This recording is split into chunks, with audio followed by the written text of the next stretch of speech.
고린도전서 45번째 순서에 맞춰서 차별과 구별이라는 제목을 갖고 말씀의 은혜를 나누겠습니다. 여러분 건조하지 않고 은혜 받고 돌아가시는 시간 되기를 소망합니다. 20세기 미국이 낳은 위대한 신학자이자 기독교 윤리학자인 라이놀 리버라는 신학자가 본인이 쓴 위대한 걸작 도덕적 인간과 비도덕적 사회에서 이렇게 갈파한 적이 있습니다. 95년도에 이 책을 읽은 것으로 제 책에 사족이 남겨 있는데, 제가 그때 이 책의 한 부분의 밑줄 근 부분을 여러분에게 소개합니다. 인간관계가 밀접한 곳에서는 사랑의 길이 정의로 가는 유일한 길이다. 그런데 그 사랑은 오직 친밀하고 인격적 관계에서만 충분히 효과적이다. 다시 한번 읽겠습니다. 인간관계가 밀접한 곳에서는 사랑의 길이 정의로 가는 유일한 길이다. 그런데 그 사랑은 오직 친밀하고 인격적 관계에서만 충분히 효과적이다. 윤리를 전공한 신학자이기 때문에 그런지 모르겠지만 이 교과서와 같은 이야기가 제 가슴에 남아 있습니다. 특별히 리버의 말 중에서 사랑의 길이 정의로 가는 유일한 길이라는 이 촌철살인이 저에게는 가슴 깊이 새겨져 있습니다. 그런 또 한 가지 중요한 부분은 이 사랑의 길이 정의로 가는 유일한 길이라는 것을 알지만 이 일이 이루어지는 한 가지의 전제 조건은 인격적 관계에서 가능하다는 이 말은 대단히 중요한 통찰을 우리에게 주고 있습니다. 많은 사람들이 리버의 말을 비평하면서 말도 안 되는 궤변이라고 말할 때가 있습니다. 가능하지 않다는 것입니다. 유토피아의 세계에서나 가능한 일을 리버가 말했다고 이야기하는 사람이 있습니다. 그도 그럴 것이에 현실이 이게 가능하게 만드는 것일까를 의심하게 하기 때문입니다. 사랑만이 정의로 가는 유일한 길, 그런데 그 길은 인격적 관계에서만 이루어진다는 이 말, 이게 오늘 저와 여러분이 사는 현장에서 가능합니까?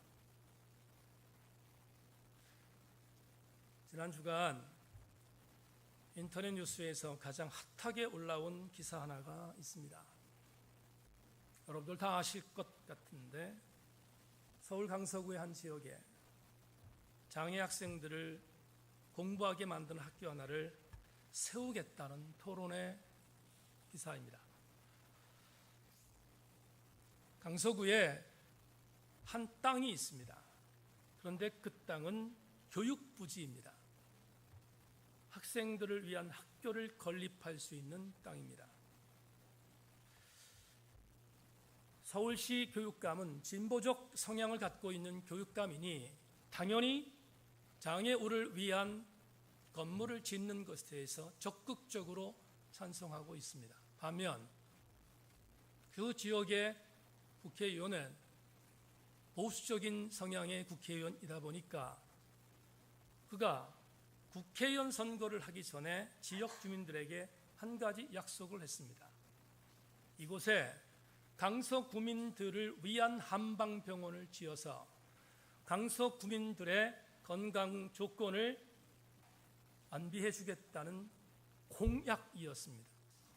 여러분, 교육부지에 국회의원의 권력을 갖고 한방병원을 건립한다는 자체가 억지입니다. 그런데 이제 때가 돼서 이곳에 학교 부지를 지어야 합니다. 강서 구민들은 장애인 학교가 들어서는 것을 상당수의 사람들이 반대했습니다. 표면적인 이유는 국회의원이 공약한 것을 지켜야 한다는 것입니다. 그러나 삼척동자가 다 압니다. 장애인 학교가 들어서면 땅값이 떨어진다는 사실을 그들이 모를 리 없습니다. 그래서 반대한 것입니다. 이것을 놓고 토론하는 토론회 장이 지난주에 있었습니다. 세상이 좋아 요즘엔 텔레비전 방송국에서 나오지 않아도 실시간으로 중계방송됩니다. 영상을 통하여 우리는 그 장면을 보았습니다. 장애시설이 들어오면 땅값이 떨어질 것에 대하여 불을 보듯 뻔한 사람들이 계산하여 장애인 시설 들어오는 것을 반대하는 그들을 향해서 장애아를 둔 부모들이 무릎을 꿇었습니다. 눈물로 호소하는 영상이 인터넷 뉴스에 올라왔습니다. 그 중에 부모 한 명이 이렇게 울부짖었습니다. 장애를 둔 아이들이 학교는 가야 하지 않습니까? 여러분이 욕을 하시면 듣겠습니다. 모욕을 주셔도 저희는 괜찮습니다. 지나가다가 때리셔도 받겠습니다. 그러나 아이들의 학교는 결코 포기할 수 없습니다. 절규하는 영상이 오르자 쇼하지 말라는 반대하는 사람들의 강력한 반대 성토가 이루어졌습니다. 그래서 그 토론회가 난장판이 되었습니다.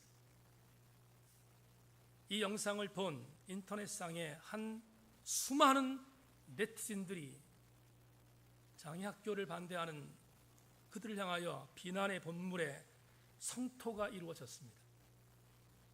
여러 가지의 댓글을 보다가 제가 한 댓글에 시선이 멈춰졌습니다. 그 네티즌의 글은 이렇습니다. 세상이 거꾸로 되어도 한참 거꾸로 되었다. 입은 삐뚤어졌어도 말은 바로 하자. 무릎을 꿇고 호소하자면 땅값 올리려는 장애인 건물 건립을 반대하는 사람이 무릎을 꿇어야지. 왜 가슴 미어지는 장애인 부모들이 무릎을 꿇어야 한다는 말인가? 우리가 흔히 쓰는 사회학적 용어 중에 님비라는 말이 있습니다. 이 님비는 한 문장의 첫 글자를 묶어 만든 신조어입니다. 님비를 문장으로 말하면 Not in my backyard입니다. 내 뒷땅에 얼씬하지 말라는 것입니다.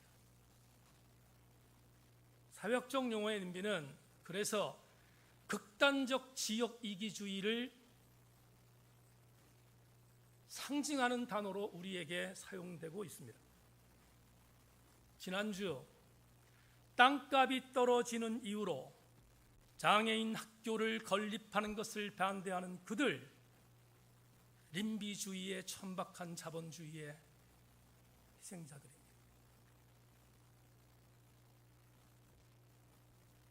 영상을 보다가 단어 하나가 생각이 났습니다. 그 단어는 차별이라는 단어입니다. 장애인과 비장애인이라는 이 두 글자가 이미 차별입니다. 영어 단어로 차별을 discrimination이라고 합니다. discrimination이라는 단어에 들어가 있는 중간 단어가 crime, 죄라는 단어입니다.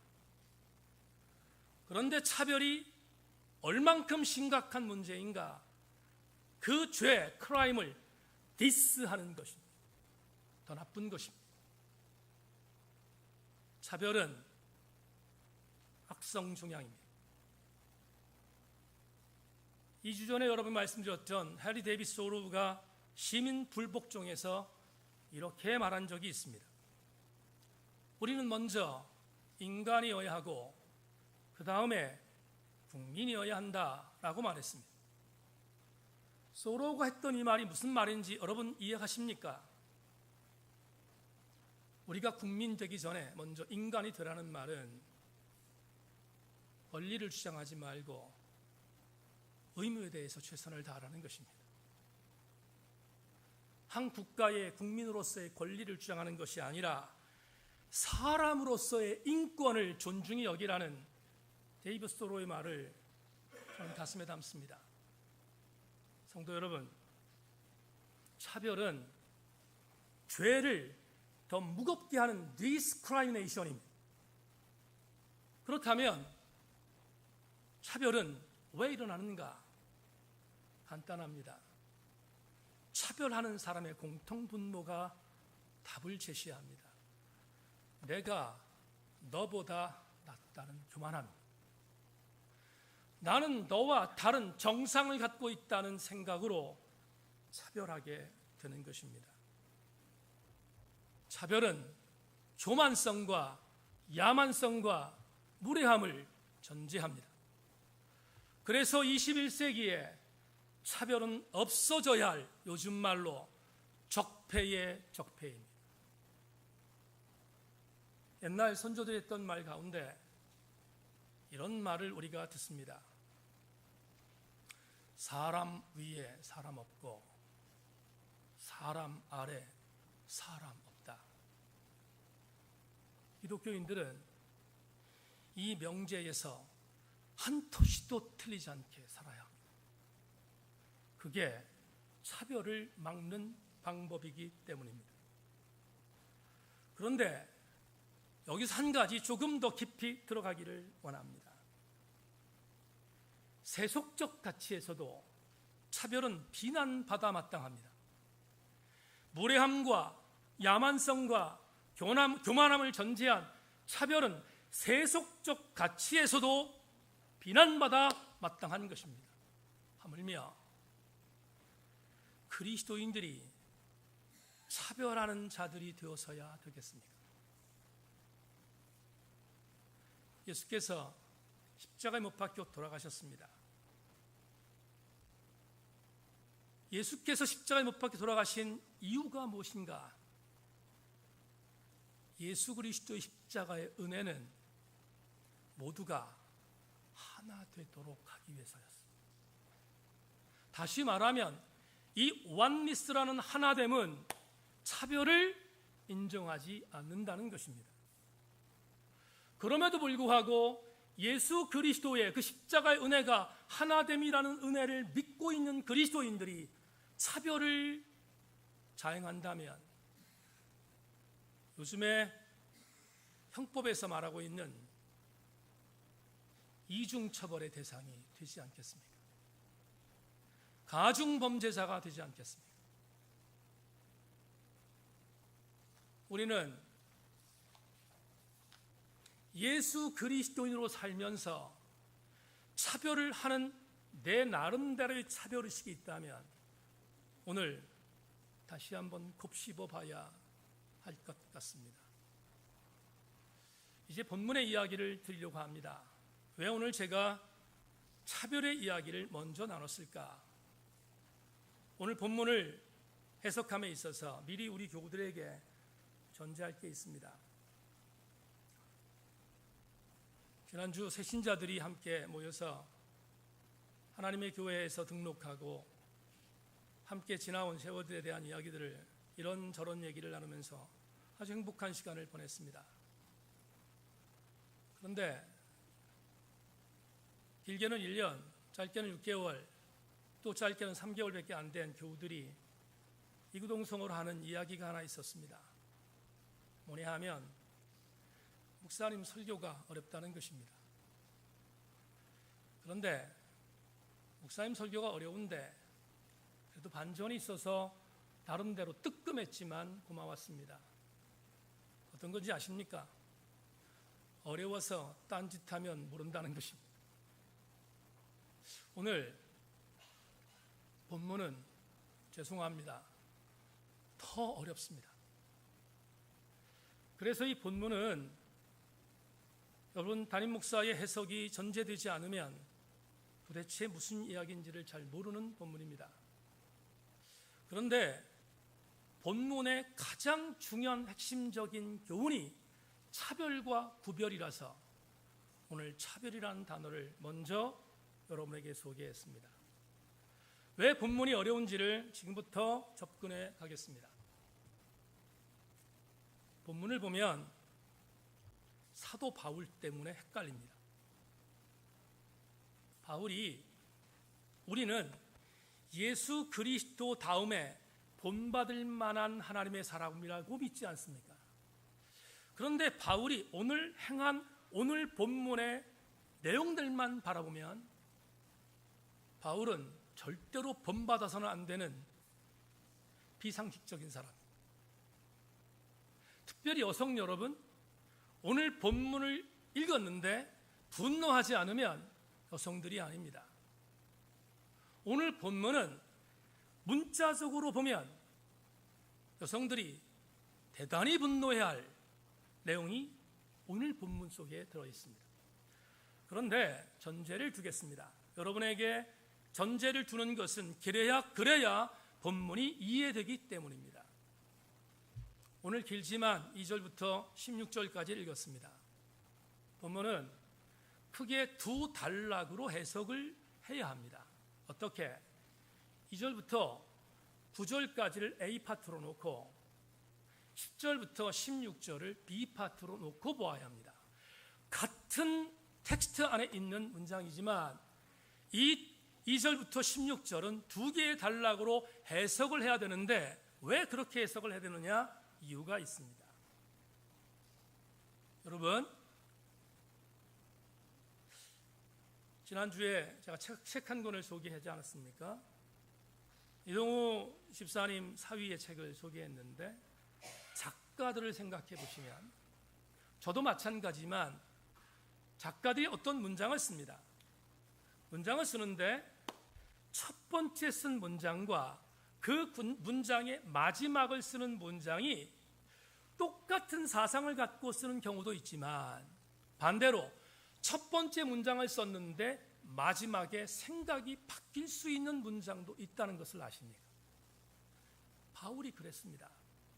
오늘 2절부터 16절은 바울이 똑같은 한 텍스트의 한 단락의 문장들을 썼지만 2절부터 9절까지의 생각과 10절부터 16절까지의 생각이 달랐다는 것입니다. 그걸 전제하지 않으면 오늘 본문이 이해할 수가 없습니다. 이걸 전제하면서 오늘 본문을 해석해 보겠습니다. 3절부터 9절까지를 빠른 속도로 제가 읽겠습니다. 그러나 나는 너희가 알기를 원하노니 각 남자의 머리는 그리스도요 여자의 머리는 남자요 그리스도의 머리는 하나님이시라. 물은 남자로서 머리에 못을 쓰고 기도나 예언을 하는 자는 그 머리를 욕되게 하는 것이요 물은 여자로서 머리에 쓴 것을 벗고 기도나 예언을 하는 자는 그 머리를 욕되게 하는 것이니 이는 머리를 민 것과 다름이 없습니다. 만일 여자가 머리를 가리지 않거든 깎을 것이요 만일 깎거나 미는 것이 여자에게 부끄러움이 되거든 가릴지니라. 남자는 하나님의 영상과 영광이니 그 머리를 마땅히 가리지 않거니와 여자는 남자의 영광이니라. 남자가 여자에게서 난 것이 아니요 여자가 남자에게서 났으며 또 남자가 여자를 위하여 지음을 받지 아니하고 여자가 남자를 위하여 지음을 받은 것이니. 여성 여러분, 아멘 하시기를 바랍니다. 기분 나쁘시죠? 이걸 어떻게 아멘 합니까? 남성들은 속으로 아멘 할 수 있습니다. 왜냐하면 기분 좋거든요. 그런데 여성들은 절대로 아멘하면 안 돼요. 왜? 이게 바울이 얘기했다는 것이 믿어지지 않을 정도로 여러분, 이 말은 너무 차별이 심한 것입니다. 우리나라도 마찬가지이지만 외국에 여성 신학자들이 많습니다. 우리나라도 이화여대 대학을 중심으로 한 여성 신학자들이 상당히 많이 배출됐는데 여러분, 여성 신학자들은 본문을 어떻게 해석하는지 아십니까? 본문은 성경에서 사라져야 한다는 거예요. 심지어 미국의 대표적인 여성 신학자 엘리자베스 비올의 쉬슬러라고 하는 아주 유명한 여성신학자는 이 본문 자체에 대하여 이렇게 해석합니다. 이 본문은 바울이 쓴 게 아니라는 거예요. 바울을 따르던 어떤 후대의 제자가 바울의 이름을 도용하여 이 글을 썼는데, 이 글을 쓴 그 사람은 철저한 여성 혐오주의자였다는 거예요. 이 말을 여성들이 아멘할 수 없습니다. 더더군다나 바울이 이 말을 했다는 것을 전제한다면 이건 도대체 아멘이 나오지가 않아요. 왜냐하면 이런 심각한 차별이 어디 있습니까? 구체적으로 들어가 보십시다. 바울이 이렇게 말합니다. 남자가 여자의 머리래요. 남자가 여자의 머리라고 말합니다. 듣기에 따라서 어떻게 생각할지 모르지만 요즘에 이런 얘기를 하고 살아남는 남자가 있다? 너무 어렵지 않습니까? 더 나갑시다. 바울이 이렇게 말합니다. 남자는 머리에 무언가를 쓰고 교회에 나와서 기도를 하거나 예언을 하면 자존심이 상하는 거라는 거예요. 절대로 남자는 머리에 뭔가를 쓰지 말라고 말합니다. 그걸 바울이 말하고 있습니다. 그건 하나님을 욕되게 하는 것이래요. 반면 여성에 대하여 바울이 이렇게 말합니다. 여성들은 교회에 나오면 반드시 머리에 베일입니다. 베일은 부르카하고 좀 달라요. 이슬람 여자들이 쓰는 부르카와 다른데 머리를 가리는 것입니다. 머리를 가리는 것을 쓰고 기도하거나 예언하라는 것입니다. 그렇지 않으면 이게 얼마나 여러분 여성들에게 기가 막힌 경솔한 발언인 것처럼 여겨집니까? 만약에 머리에 뭔가를 쓰지 않으면 머리를 밀어버리라고 말합니다. 얼마나 여성을 폄훼하면 이렇게 말할 수 있습니까? 뿐만 아니라 이렇게 말합니다. 남자는 하나님의 영광이지만 여자는 남자의 영광이라고 분문히 말합니다. 여성 여러분, 많이 슬프지요? 여기까지만 봐도 이게 정말로 바울이 한 말인가에 대하여 의심할 정도의 기가 막힌 극한 발언인데 결정타는 마지막 부분에 있습니다. 오늘 도저히 들어줄 수 없을 것 같은 바울의 말을 여러분 들어보십시오. 남자가 여자에게서 난 것이 아니요 여자가 남자에게서 난 것이며 남자가 여자를 위하여 지음받은 것이 아니요 여자가 남자를 위하여 지음받은 것이다. 제가 아무리 남성이지만 바울의 이 말에 대하여 이게 아무런 전제 조건이 없이 배경이 없이 이 말을 했다면 바울은 여러분 인정받지 못할 사람입니다. 더더군다나 바울은 얼마나 자기 모순주의자였는지를 지금부터 밝히겠습니다. 바울이 쓴 서신서가 13개가 있습니다. 그 13개 가운데서 가장 먼저 쓴 서신이 갈라디아서입니다. 고린도전서는 그보다 후대에 나왔습니다. 그렇다면 갈라디아서라고 하는 편지의 권위가 고린도전서의 권위보다 시대적으로 앞섰으니까 갈라디아서에서 말했던 바울의 말이 더욱더 권위가 있을 것입니다. 그런데 갈라디아에서 편지하는 바울의 말 중에 이런 말이 있습니다. 갈라디아서 3장 27절 28절을 소개합니다. 누구든지 그리스도 합하기 위하여 세례를 받은 자는 그리스도로 옷 입었느니라. 너희는 유대인이나 헬라인이나 종이나 자유인이나 남자나 여자나 다 그리스도 예수 안에서 뭐라고 되어 있어요? 하나라고 말합니다. 그리스도 예수의 이름으로 세례를 받은 자는 남자, 여자 할 것 없이 하나라고 말합니다. 그런데 어떤 영어 성경을 보면 이 하나라는 단어를 equality라고 썼어요. 뭡니까? 평등하다는 것입니다.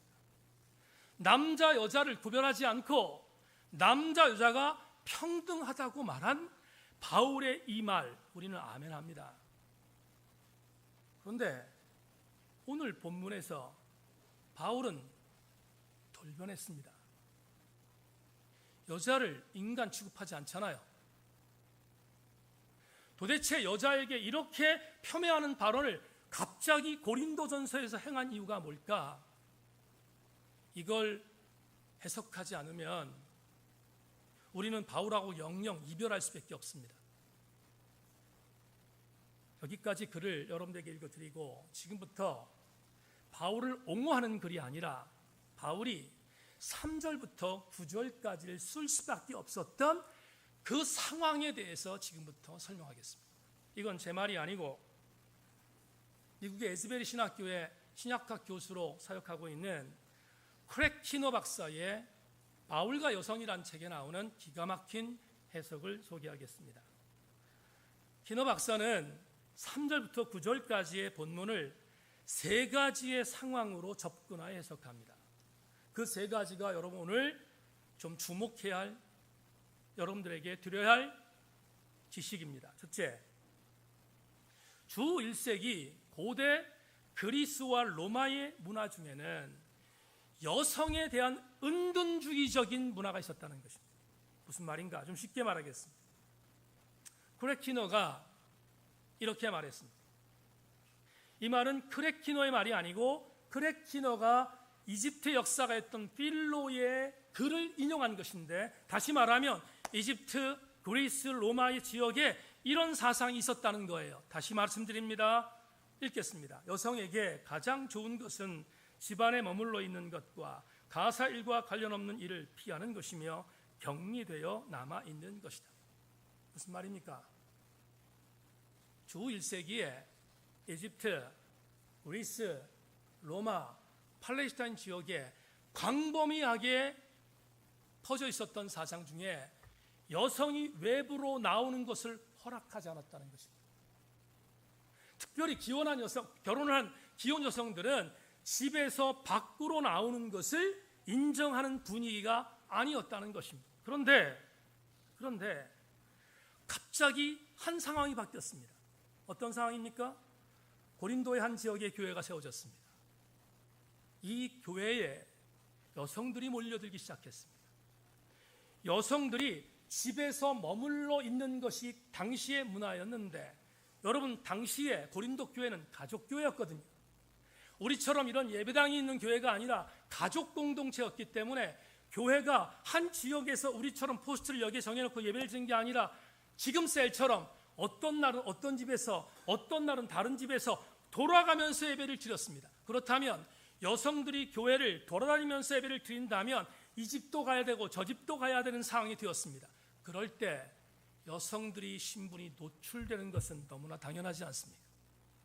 그렇다면 그 노출되는 것에 대한 부분에 있어서 남성들이 굉장히 불편했을 것은 당연합니다. 남성들은 이것들에 대하여 이 고린도 쪽에 살고 있었던 예수 믿는 여성들이 이제는 자유함을 통하여 밖에 나가서 예배를 드리는 것을 자기들 스스로가 결정하는 결정권을 갖고 나가는데 막을 길이 없어졌습니다. 그러자 대안을 제시했습니다. 그 대안이 뭔가?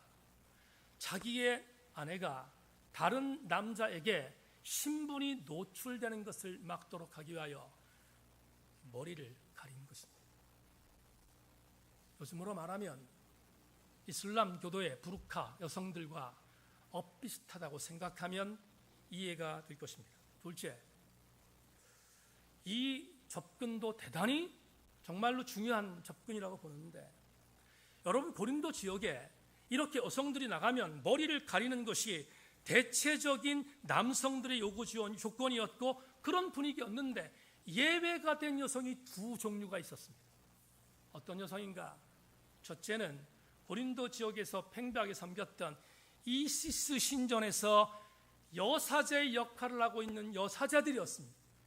여사제라고 말했지만 이 여사제들은 두 번째 부류와 거의 엇비슷합니다. 창녀들입니다. 고린도 지역은 음란의 도시였다고 말씀드렸습니다. 고린도 지역에 음란을 주셨던 장녀들이 우글우글하던 그 고린도에서 여신전의 이시스 여신전의 사제들이 낮에는 신전에서 제사를 드렸지만 이 여자들이 밤이 되면 고린도로 내려왔습니다. 내려와서 몸을 팝니다. 다시 말하면 이들 역시 창녀가 된 것입니다. 창녀들은 머리를 풀어 해치는 것이 당시에 고린도의 룰이었습니다. 왜 그랬을까? 간단합니다. 여러분, 일반 가정주부가 머리에 뭔가를 쓰고, 베일이라고 하는데 베일을 쓰고 거리를 달아가면 저 여자는 건강한 가정의 여성이고, 머리를 풀어 헤치면 둘 중 하나입니다. 여자 사제이든 아니면 장녀이든. 그러나 공통분모는 그녀들은 몸을 판다는 것입니다. 그 당시에 근동의 자료를 보면 재미있는 게 보입니다. 어떤 것이 있느냐 하면 이런 것이 있습니다. 만에 하나 장녀들과 여신전의 사제들이 우리가 장녀라는 것이 부끄러워서 우리가 자기의 신분을 감추기 위해서 머리에 베일을 쓰는 경우가 있을 수 있지 않겠습니까? 그러면 법으로 제안했습니다. 어떻게? 만에 하나 장녀가 베일을 쓰거나 여사제가 베일을 쓰면 이조시대 때 했던 것처럼 곤장 50대입니다. 여러분, 육체적인 린치를 당했던 것이 법이었습니다. 또 하나, 50번의 태장을 맞고 그리고 송진가루를 머리에 뿌리는 수모를 당했습니다. 그게 당시의 고린도의 룰이었습니다. 그렇다면 두 번째는 왜 여성들에게 고린도의 교회에 나와 예배를 드릴 때 여성들이 머리에 베일을 쓰라고 바울이 말했을까?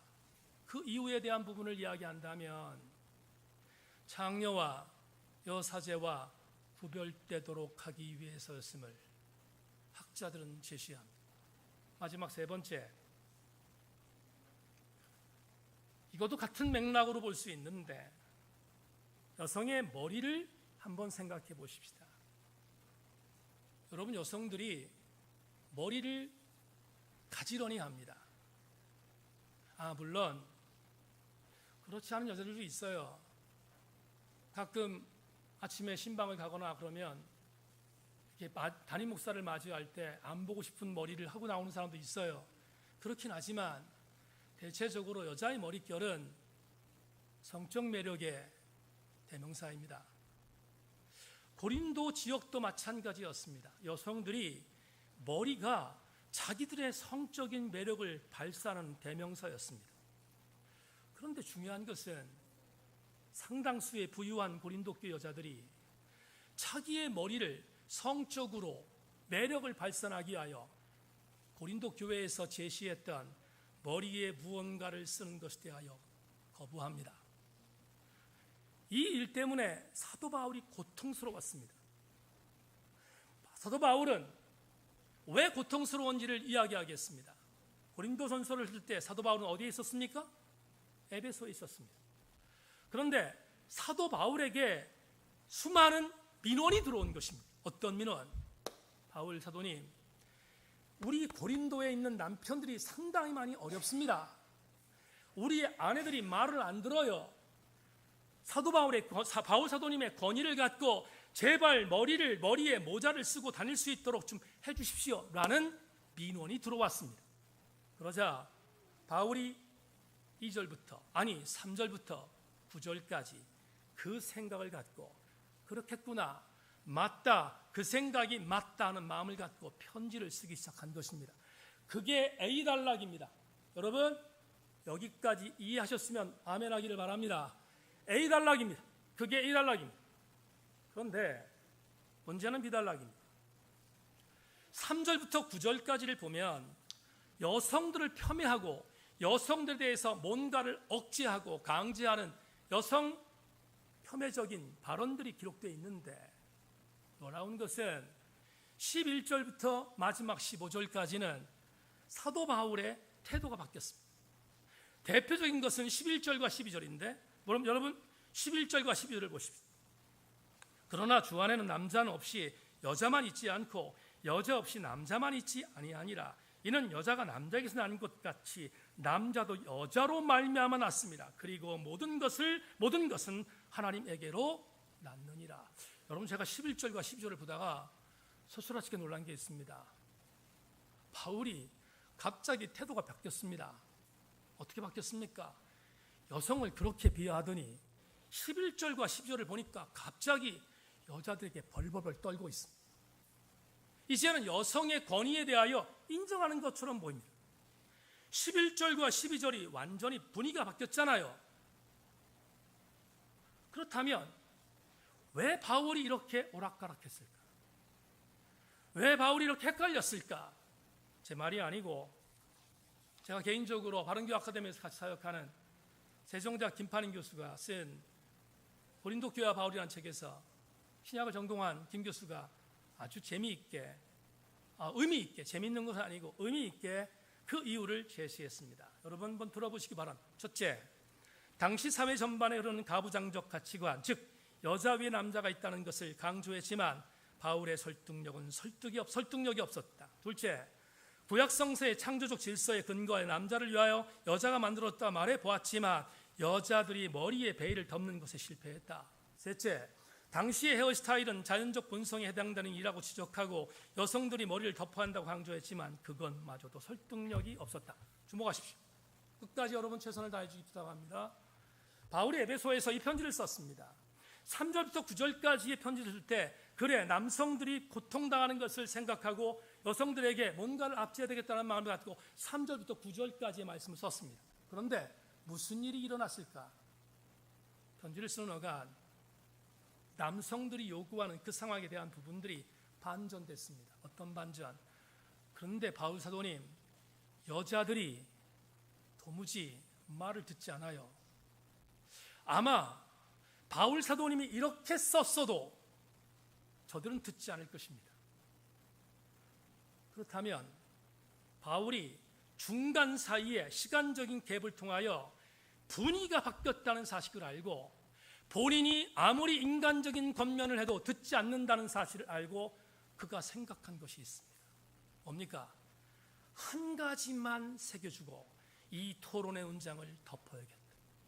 빠르게 덮어야겠다. 한 가지만 강조하고 덮어야겠다 생각하고 16절을 썼어요. 여러분 16절 오늘 본문의 마지막 절이죠. 이렇게 말합니다. 논쟁하려는 생각을 가진 자가 있을지라도 우리에게는 하나님의 모든 교회는 이런 관례가 없느니라. 톰 나이트의 번역으로 16절을 읽겠습니다. 이에 대하여 논쟁하는 사람이 있을지 모르나 그런 풍습은 우리에게 없고 하나님의 교회에도 없습니다. 무슨 말입니까? 덮었습니다. 논쟁을 마무리했습니다. 단 하나, 첫 번째, 두 번째, 세 번째 것을 남기고 이 토론의 논쟁을 덮었습니다. 바울은 자기의 인간적인 언어로 고린도 교회 여성들에게 압제할 수 있는 가능성과 설득력이 없다고 믿었기 때문입니다. 그렇다면 이제 여러분 오늘 설교를 통하여 저와 여러분들이 바울이 그럼에도 불구하고 남기렸던 그 한 가지는 오늘 우리가 함께 가지고 가야 되지 않겠습니까? 자막 보겠습니다. 바울이 오늘 본문을 통해서 우리에게 이야기하려고 했던 가장 중요한 포인트는 이것입니다. 교회 공동체에서 그러니까 차별은 없어야 하지만 영적인 구별함은 있어야 함을 강조합니다. 바울은 차별은 없어야 하지만 영적 구별함은 반드시 지킬 것을 강조하고 있습니다. 오늘 우리는 이 사도 바울의 이 권면에 대하여 오늘의 언어로 생각해 볼 때 참 가슴이 먹먹합니다. 교회가 차별이 없어야 하며 교회는 영적인 구별됨을 가지라고 했던 이 이야기, 이렇게 한번 적용하고 설교를 마무리하겠습니다. 지금 예배를 드리고 있는 지체 한 명 중에서 저에게 지난 주간 이런 이야기를 해 주신 분이 있습니다. 목사님, 제가 서울에 잘 아는 친구가 있습니다. 그 친구는 직장생활 열심히 합니다. 신앙생활도 하고. 그런데 그 친구가 어느 날 저에게 이렇게 말했습니다. 목사님, 친구한테 말합니다. 내가 지금 신앙생활 하는데 교회를 계속 나가야 할 것인가? 에 대해서 고민한다는 것입니다. 이유는 뭐냐 하면 지체의 친구가 직장사라는 직장에 전무이사가 있습니다. 그 전무이사는 신앙생활을 참 잘하는 직장 상사입니다. 정말 보기에도 그 친구의 지체의 친구가 보더라도 본받을 만한 직장 상사입니다. 그런데 그 직장 상사가 했던 한 가지 이유 때문에 내가 교회를 나가야 할 것인가에 대해서 고민하고 있다는 상의를 해왔다는 이야기를 듣고 가슴 아팠습니다. 그 이유는 신앙생활을 정말 잘하고 있는 직장 선배가 다니고 있는 교회가 명성교회입니다. 지적으로나 영적으로나 괜찮아 보였던 그 선배가 명성교회 담임 목사 아들 세습에 대하여 찬성했습니다. 도대체 어떻게 해석해야 할까? 그런데 그 지체의 말은 목사님, 그런 생각을 갖고 있는 사람이 너무 많다는 것입니다. 제가와의 담임 목사의 세습을 반대합니까? 저도 제 아들이 목회를 하기 위해서 준비 중에 있습니다. 담임 목사의 세습을 왜 교회에서 목숨 걸고 막아야 합니까? 담임 목사 세습을 정상적으로 이루었다는 교회에 사는 말이 이것입니다. 공평했다는 것입니다. 똑같이 투표했다는 것입니다. 그런데 담임 목사 세습은 한국교회에 사라져야 할 적폐입니다. 이유가 뭔지 아십니까? 투표 자체가 공평하지 않기 때문입니다. 담임 목사의 아들과 똑같은 한 교회 담임 목사로 이력서를 내고 함께 어플라이하여 지원했던 그 사람과 이미 차별되었기 때문에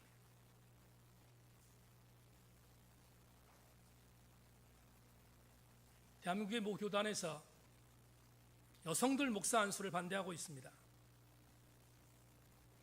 여성들의 장로 장립도 반대하고 있습니다. 그들이 이야기하는 것은 성경에 여성에게 목사 안수를 준 적이 없다는 것입니다. 여성에게 목사 안수를 준 적이 없는데 어떻게 여성들에게 목사 안수를 주느냐라고 말합니다. 밤새 와서 토론하면 싸울 자신이 있습니다. 여성들의 목사 안수를 반대하는 것, 여성들의 장로 장립을 반대하는 것, 차별입니다. 벌써 오래됐습니다. 제가 존경하고 혹하는 목사님 세상을 떠나기 전에 사랑교회가 정말로 부흥될 때 그분이 한 목회자 세미나 나와서 이렇게 말했습니다. 동역자 여러분, 저는 하나님 앞에 서면 야단 맞게 될 것 같습니다. 하나님 앞에 서면 할 말이 없을 것 같습니다. 많은 제 후배들이 오 목사님의 이야기를 귀담아 들었습니다. 그분이 이렇게 말했습니다. 동역자 여러분, 저는 의지를 갖고 있지 않습니다. 저는 일부러 그렇게 하지 않았습니다. 정말로 이 부분에 있어서 억울합니다. 그런데 하나님 앞에 야단 맞을 일이 하나 있습니다. 우리 교회에 티쿠 신자가 들어오지 않아요. 내가 그렇게 한 것이 아니지만 우리 교회에 티쿠 신자가 들어오지 않는다는 것은 우리 교회가 부자 교회라는 증거 아닙니까? 하나님 앞에 야단 맞을 것 같습니다. 부자와 가난한 자를 나누는 교회, 문 닫아야 하는 교회. 미국에 흑인 교회가 있습니다. 백인 교회가 있습니다. 흑인 교회와 백인 교회, 그 교회는 이미 하나님이 계시지 않습니다. 차별 교회이기 때문입니다. 우리나라에 연예인 교회가 있습니다. 연예인들만 나오는 교회입니다. 이해가 됩니다. 연예인들이 나와서 한 교회에 가서 예배를 드리면 예배를 못 드리기 때문입니다. 연예인들만 만든 교회가 있어서 그 교회를 예능교회라고 합니다. 그런데 이해는 되지만 연예인 교회는 교회라고 볼 수 없습니다. 교회는 특정한 계층이 나오는 교회가 될 때 교회이지 않기 때문입니다. 그건 차별입니다. 재미있는 이야기 하나 할까 생각합니다. 이제 구별 이야기를 좀 할까 합니다. 저는 직접 봤습니다. 우리 교회에 플랜카드 거치대가 있습니다. 한 교회에 플랜카드 거치대에 실린 문구가 이렇습니다. 토요일에는 술 먹지 마십시다. 토요일에는 술 먹지 마십시다입니다. 이유가 뭘까? 그 교회 담임 목사님이 이렇게 자유함을 갖고 아마 목회한 것 같습니다. 여러분, 요새 목사가 주초를 금하라고 하면 금합니까? 금하지 않습니다. 이제 한국교회도 그 정도에 대한 부분에서 오픈성은 있는 것 같습니다. 문제는 뭐냐 하면 그 교회의 신자들이 교회에 나와서 주일날 예배를 드리는데 술이 안 깨서 나와요. 술이 안 깨서 나오니까 그걸 보고 그 목사님이 고육지책으로 이렇게 말한 것입니다. 성도 여러분, 술은 마셔도 되는데 토요일 날은 먹지 마십시다. 여러분, 술 먹지 말라는 차별입니까? 아닙니다. 구별 때문입니다. 구별하라는 것이 그 목사님의 지론입니다. 교회 공동체는 구별됨이 있어야 합니다. 가끔 우리 교우들 중에 제가 그런 경험 거의 없지만 여성들 중에서 나오실 때 옷을 좀 조신하게 입고 나오십시다. 옛날에 그랬습니다. 제가 젊었을 때 조신하게 입고 나오시길 바랍니다. 말 안 듣습니다. 제 친구 목사가 자기네 교회 성도 한 명이 젊은 여자가 나오는데 주일날 미니스커트를 입고 나옵니다. 그래서 친구 목사의 사모가 이렇게 말했습니다. 여보, 좀 얘기 좀 하라고. 남사스러워 못 보겠다고. 그랬더니 친구가 그렇게 말합니다. 냅둬, 남편 도락하는데 내가 뭐라 그래. 그리고 놔뒀다는 거예요. 그러나 목사가 주일날 예배를 나올 때 옷을 조신하게 입고 나오라는 것은 차별함이 아닙니다. 구별됨이죠. 한 가지 얘기하고 설교 맺겠습니다. 작년에 엔도슈삭 전문가인 김승철 교수가 와서 강좌하고 돌아갔습니다. 여러분, 이 강좌를 한 장로님이 소개를 해서, 그래서 그 장로님의 소개를 통해서 우리 교회에서 하자 연합회 모임으로 해서 함께 좋은 시간을 가졌습니다. 엔도슈삭의 침묵을 비롯해서 여러 가지 은혜를 나눴습니다. 그런데 그 프로그램을 하기 전에 장로님과 함께 상의를 했습니다. 이 프로그램을 어떻게 진행했으면 좋겠습니까? 를 함께 상의했습니다. 장로님이 저에게 말했습니다. 목사님께서 이 일에 대한 모든 것들을 제가 위임할 테니까 목사님이 프로그램을 만들어 주십시오. 제가 다시 메일로 보냈습니다. 1부는 예배, 2부는 특강입니다. 1부는 예배, 2부는 특강입니다. 여러분, 김승철 교수는 감리교회에서 신학을 공부한 사람입니다. 지금 일본에서 교수로 있지만, 물론 일반 대학 교수로 있지만 신학을 공부했으니까 이렇게 하면 제가 마음이 편합니다. 김승철 교수님 오셔가지고 신학 공부했으니까 1부 예배 때 설교하고 2부 때 강좌하고 하면 매끄럽습니다. 그럴 수 있습니까? 없습니까? 있습니다. 그런데 그렇게 안 했습니다. 1부는 예배, 2부는 강의입니다. 1부 예배 설교 담임 목사, 2부의 특강 김승철 교수입니다. 왜 그렇습니까? 구별이 있어야 합니다. 김동호 목사님 이야기를 이전에 드린 적이 있습니다. 김동호 목사님 저하고 신학적으로 별로 맞지 않습니다. 근데 김 목사님 했던 말, 이건 정말로 기가 막힌 통찰이다. 동안교회가 엄청난 큰 교회입니다. 김동호 목사님 그 사역을 하는데 별로 사이가 좋지 않은 장로님 한 분이 찾아왔습니다. 그분은 아주 유명한 외과 의사입니다. 외과 의사는 그분이 김동호 목사님께 와서 이렇게 말했습니다. 목사님, 왜 설교는 목사님만 합니까? 우리도 할 수 있습니다. 그러자 김동호 목사님이 그 장로님께 말했습니다. 그렇게 하시지요. 얼마든지 가능합니다. 하십시오. 그런데 장로님, 저도 한 가지 얘기합시다. 장로님 외과 수술할 때 제가 외과 수술 가운 입고 들어가서 저도 배를 잽시다.